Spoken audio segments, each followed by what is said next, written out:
আসসালামু আলাইকুম। আন্তর্জাতিক বাংলা সংবাদে আপনাকে স্বাগতম। শুরুতেই সংবাদ শিরোনাম, পরে থাকছে বিস্তারিত। কানাডাকে পরিণতি সম্পর্কে যে সতর্ক করল ইরান। পুতিনের উত্তর কোরিয়া ও ভিয়েতনাম সফর নিয়ে যা বলল ক্রেমলিন। ইসরায়েলকে সহায়তা করলে হামলার হুমকি হিজবুল্লাহর, যা বলল সাইপ্রাস।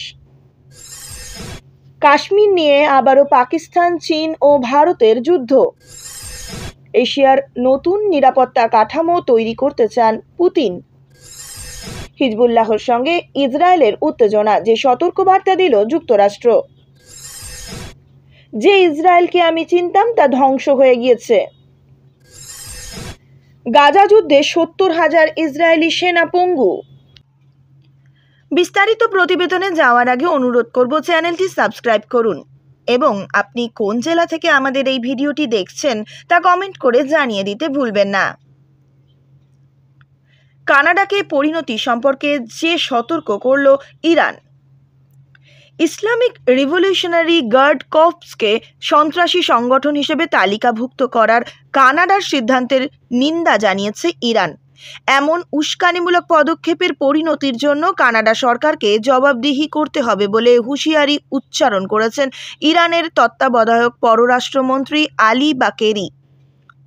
বৃহস্পতিবার নিজের এক্স অ্যাকাউন্টে এক পোস্টে তিনি বলেন, ইরানের জাতীয় নিরাপত্তা ও আঞ্চলিক অখণ্ডতা রক্ষায় এবং এই অঞ্চলের নিরাপত্তা ও স্থিতিশীলতা রক্ষায় এবং আইএসের সন্ত্রাসবাদ মোকাবিলায় অপূরণীয় ভূমিকা পালন করেছে আইআরজিসি। এটি ইরানের একটি সামরিক বাহিনীর অবিচ্ছেদ্য অংশ। কানাডার অবৈধ পদক্ষেপ বিদ্বেষপূর্ণ এবং আন্তর্জাতিক আইনের নীতি ও নিয়ম লঙ্ঘন করেছে। হুঁশিয়ারি উচ্চারণ করে তিনি বলেন, উস্কানিমূলক ও দায়িত্বজ্ঞানহীন সিদ্ধান্তের পরিণতির জন্য কানাডা সরকারকে জবাবদিহি করতে হবে। এদিকে কানাডার এমন সিদ্ধান্তকে অবিবেচক ও অপ্রচলিত রাজনৈতিক উদ্দেশ্য প্রণোদিত পদক্ষেপ বলে মন্তব্য করেছেন ইরানের পররাষ্ট্র মন্ত্রণালয়ের মুখপাত্র নাসের কানানি।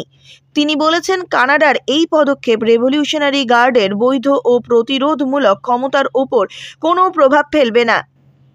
তেহরান তালিকাভুক্তির বিষয়ে প্রতিক্রিয়া জানানোর অধিকার রাখে। বুধবার কানাডার সরকার আইআরজিসিকে সন্ত্রাসী গোষ্ঠী হিসেবে তালিকাভুক্ত করার ঘোষণা দিয়েছে আর জানিয়েছে এই পদক্ষেপ অটোয়াকে সন্ত্রাসী অর্থায়ন মোকাবিলায় সহায়তা করবে। কানাডার পররাষ্ট্রমন্ত্রী মেলানি জোলি এই ঘোষণার পর ইরানে অবস্থানগত কানাডীয়রা নির্বিচারে আটক হওয়ার হুমকি পড়তে পারেন, এমন ঝুঁকিতে পড়তে পারেন বলে সতর্কও করেছেন। প্রিয় ভালোবাসার দর্শক, এই খবরটি সম্পর্কে আপনার মূল্যবান মতামত কমেন্ট সেকশনে জানিয়ে দিতে ভুলবেন না। এদিকে আরেকটি আলোচিত নিউজ হচ্ছে পুতিনের উত্তর কোরিয়া ভিয়েতনাম সফর নিয়ে যা বলল ক্রেমলিন। রুশ প্রেসিডেন্ট ভ্লাদিমির পুতিনের উত্তর কোরিয়া এবং ভিয়েতনামে রাষ্ট্রীয় সফর তাৎপর্যপূর্ণ ও ফলপ্রসূ হয়েছে বলে দাবি করেছে ক্রেমলিন। শুক্রবার মস্কোতে এক প্রেস ব্রিফিংয়ে ক্রেমলিনের মুখপাত্র দিমিত্রি পেসকভ এমনটাই দাবি করেছেন। এই সময় দক্ষিণ এশীয় দেশ দুটিতে পুতিনের সফর নিয়ে পশ্চিমা প্রতিক্রিয়াকে বিভ্রান্তিকর অভিহিত করে তিনি বলেন, অন্যান্য দেশের সঙ্গে মস্কোর অংশদারিত্ব কখনো তৃতীয় কোনো দেশের বিরুদ্ধে হুমকি হয়ে দাঁড়ায়নি। পেসকভ বলেন, রাশিয়ায় যে কোনো বৈদেশিক নীতি কার্যকলাপ অন্যান্যরা সবসময়ই শত্রুতার চোখে দেখে, এমনকি আমাদের সীমান্ত সংলগ্ন দেশগুলো। আর মস্কোকে দমন করার জন্য উঠে পড়ে লেগে থাকা পশ্চিমারা তো সবসময় চোখে লেন্স লাগিয়ে বসে থাকে। ক্রেমলিনের মুখপাত্র বলেন, মিত্রদের সঙ্গে রাশিয়ার মিথস্ক্রিয়া এবং কেবলই কল্যাণের সঙ্গে জড়িত। সেই সঙ্গে ওয়াশিংটন যে ভিয়েতনাম সহ উত্তর কোরিয়া সহ রাশিয়ার মিত্রদের ওপর চাপ অব্যাহত রাখবে সেটা মস্কো বোঝে বলেও স্বীকার করেছেন তিনি। পেসকভ বলেন, আমাদের কোনো সন্দেহ নেই যে যুক্তরাষ্ট্র আমাদের মিত্র দেশগুলোকে চাপে রাখবে, তবে আমরা আমাদের মিত্রদের যে সহযোগিতা প্রস্তাব দিই তা তৃতীয় কোনো দেশ প্রতিদ্বন্দ্বমূলক কিছু নয়। এটি পারস্পরিকভাবে উপকারী এবং একেবারে উত্তর কোরিয়া, ভিয়েতনাম সহ আমাদের মিত্রদের স্বার্থের সঙ্গে সামঞ্জস্যপূর্ণ। ভিয়েতনামের সঙ্গে দ্বিপাক্ষিক আলোচনার লক্ষ্য মূলত দুই দেশের মধ্যে সহযোগিতার উন্নয়নের একটি নতুন প্রেরণা জাগিয়ে পেসকভ বলেন, বিভিন্ন ক্ষেত্রে দুই দেশের সম্ভাবনা অনেক। আলোচনাটি ছিল সারগর্ভ এবং সুনির্দিষ্ট। এখন এই উদ্যোগগুলো বাস্তবায়নের জন্য বিশেষজ্ঞ এবং ব্যবসায়িক পর্যায়ে অনেক কাজ করা দরকার।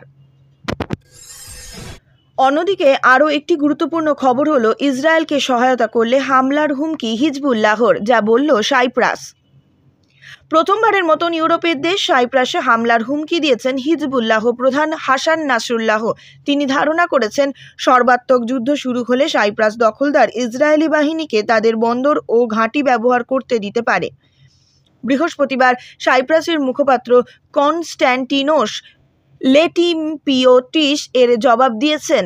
এই বিষয়ে সাইপ্রাস সরকারের মুখপাত্র বলেছেন, হিজবুল্লাহের প্রধানের দেওয়া বিবৃতি এবং হুমকি বাস্তবতার সঙ্গে সামঞ্জস্যপূর্ণ নয় এবং সাইপ্রাস কখনোই সামরিক সংঘাতে জড়িত ছিল না, হবেও না। সাইপ্রাসের প্রেসিডেন্ট নিকোস ক্রিস্টোডালাইনস বলেছেন, তার দ্বীপরাষ্ট্র ওই অঞ্চলে কোনো সামরিক অভিযানে কোনোভাবেই জড়িত নয়। সাইপ্রাসের মুখপাত্র কনস্ট্যান্টিনোস লেটিমপিওটিস বলেন, লেবাননের সঙ্গে আমাদের সম্পর্ক এখনও চমৎকার। এদিকে লেবানন থেকে আল জাজিরার প্রতিনিধি বলেছেন, হিজবুল্লাহ এখনও সাবধানে এগোচ্ছে। এখনও তারা ইসরায়েলের সঙ্গে সম্পর্কের অলিখিত নিয়ম মেনে চলেছে।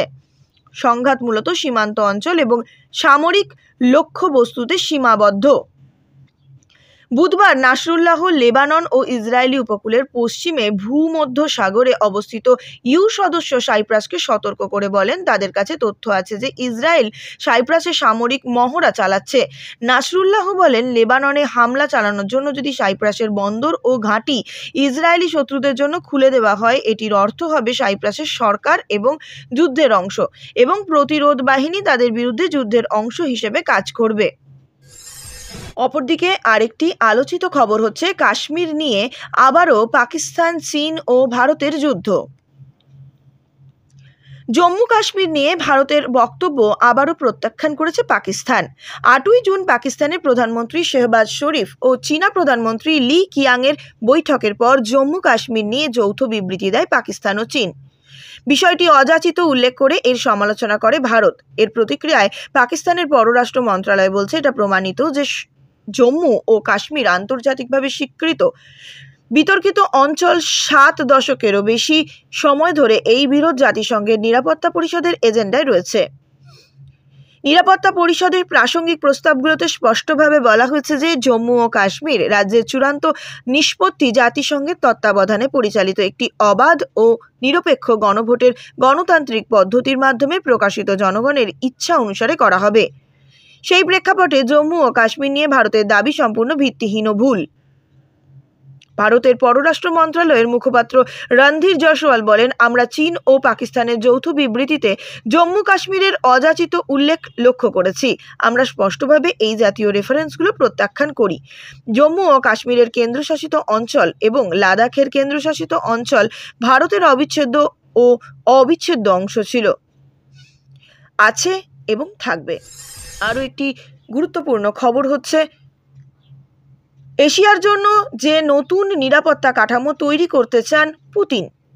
এশিয়া ও প্রশান্ত মহাসাগরীয় অঞ্চলের জন্য নির্ভরযোগ্য নিরাপত্তা কাঠামো তৈরি করতে চান রাশিয়ার প্রেসিডেন্ট ভ্লাদিমির পুতিন। বৃহস্পতিবার ভিয়েতনামে এক সামরিক অনুষ্ঠানে এই আগ্রহের কথা জানিয়েছেন তিনি। উত্তর কোরিয়ার সঙ্গে সামরিক সহায়তা চুক্তি করার একদিন পর ভিয়েতনামে এক সামরিক অনুষ্ঠানে 21 বার তোপ ধ্বনির মাধ্যমে স্বাগত জানানো হয় পুতিনকে। সেখানে ভিয়েতনামের প্রেসিডেন্ট পুতিনের ভূয়সী প্রশংসা করেন। বিশ্বে শান্তি, স্থিতিশীলতা এবং উন্নয়নে পুতিনের অবদানের কথা তুলে ধরেন তো লাম। এই সময় ভিয়েতনামের রাষ্ট্রপ্রধানের সঙ্গে আলাপে পুতিন এশিয়ার জন্য নির্ভরযোগ্য একটি নিরাপত্তা কাঠামো তৈরি করতে আগ্রহ প্রকাশ করেছেন বলে জানায় রাশিয়ার তাস নিউজ এজেন্সি। এই নিরাপত্তা কাঠামো শুধু সামরিক বিষয় নয়, বরং শান্তিপূর্ণভাবে দ্বন্দ্ব নিরসনে ভূমিকা রাখবে। ভিয়েতনাম ত্যাগ করার আগে ন্যাটো সামরিক জোটকে এশিয়ার রাশিয়ার নিরাপত্তা ক্ষুণ্ণ করার জন্য দায়ী করেন পুতিন।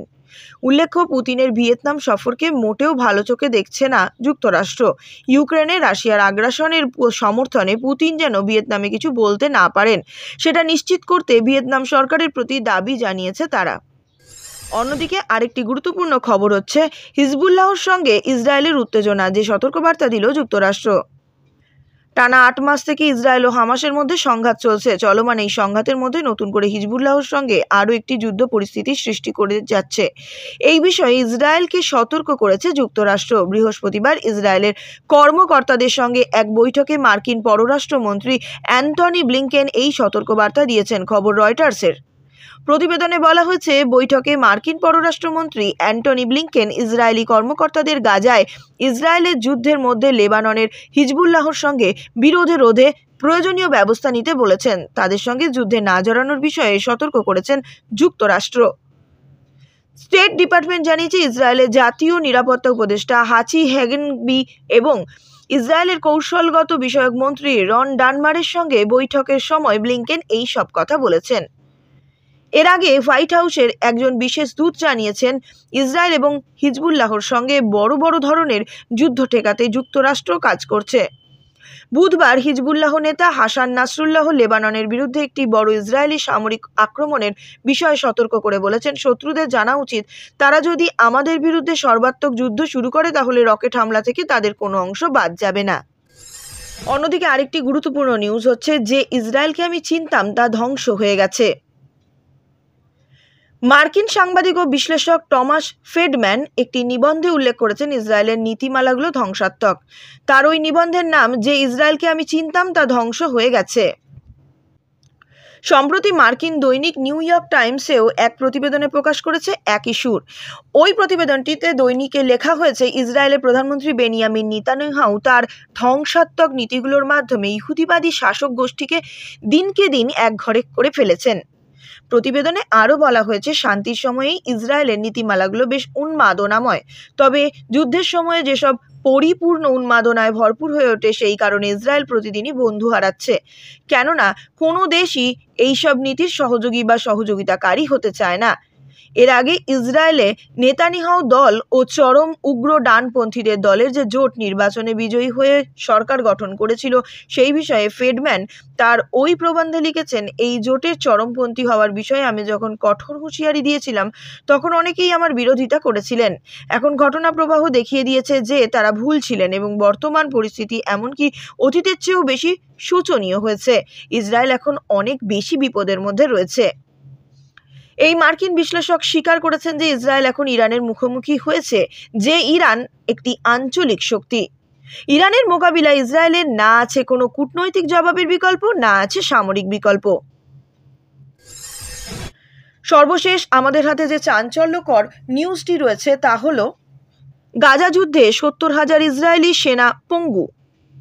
কোনো ধরনের অর্জন ছাড়াই পার হলো গাজা উপত্যকায় ইসরায়েলি আগ্রাসনের ৯টি মাস।